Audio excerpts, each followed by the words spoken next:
Rencana pembangunan jembatan Selat Sunda kembali disorot. Pembahasan proyek yang sudah dikubur pemerintah itu kembali diungkit oleh Menteri Koordinator Bidang Perekonomian periode tahun 2009 sampai tahun 2014 Hatta Rajasa. Salah satu alasan proyek ini tak jadi terlaksana adalah biaya. Lalu berapa sebenarnya anggaran dari proyek JSS yang sempat digaungkan oleh pemerintahan Susilo Bambang Yudhoyono dan dikubur di era Jokowi?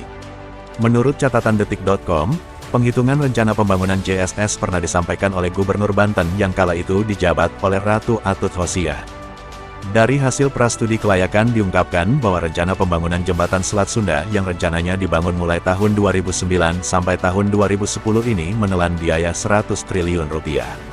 Oleh karena itu, pemerintah bekerja sama dengan swasta untuk pembiayaannya. Dalam pembangunan jembatan tersebut, pemerintah daerah yakni Banten dan Lampung menggandeng pihak swasta yang dikoordinir oleh Arta Graha.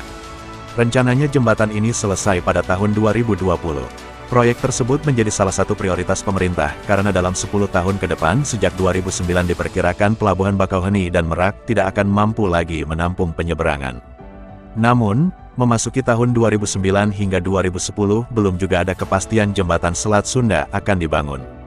Pada Juli tahun 2012, Badan Perencanaan Pembangunan Nasional juga pernah mengestimasi biaya untuk merealisasikan kawasan strategis dan infrastruktur jembatan Selat Sunda, yang diperkirakan bisa menelan 225 triliun rupiah untuk membangun jembatan sepanjang 27,4 km.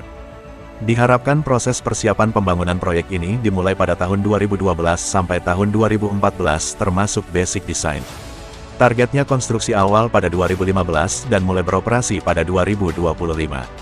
Namun akhirnya rencana itu terkubur. Pemerintah Joko Widodo berpotensi besar menghentikan pembangunan mega proyek jembatan Selat Sunda karena dianggap mematikan identitas maritim dan menciptakan ketimpangan ekonomi.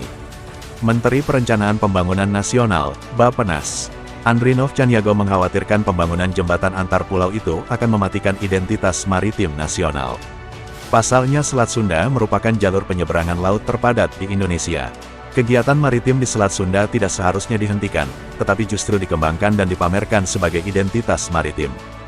Tahap awal bisa dilakukan dengan memperbaiki infrastruktur pelabuhan, menambah dermaga dan unit kapal.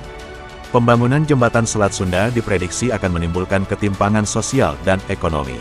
Artinya, pertumbuhan pembangunan tidak merata, melainkan hanya terfokus di wilayah Jawa dan Sumatera. Tak hanya itu, penguasaan lahan pada segelintir pihak akan menyebabkan harga tanah melambung dan menciptakan ketidakstabilan suplai dan permintaan. Itulah alasan pemerintahan Jokowi tak akan melanjutkan proyek jembatan Selat Sunda.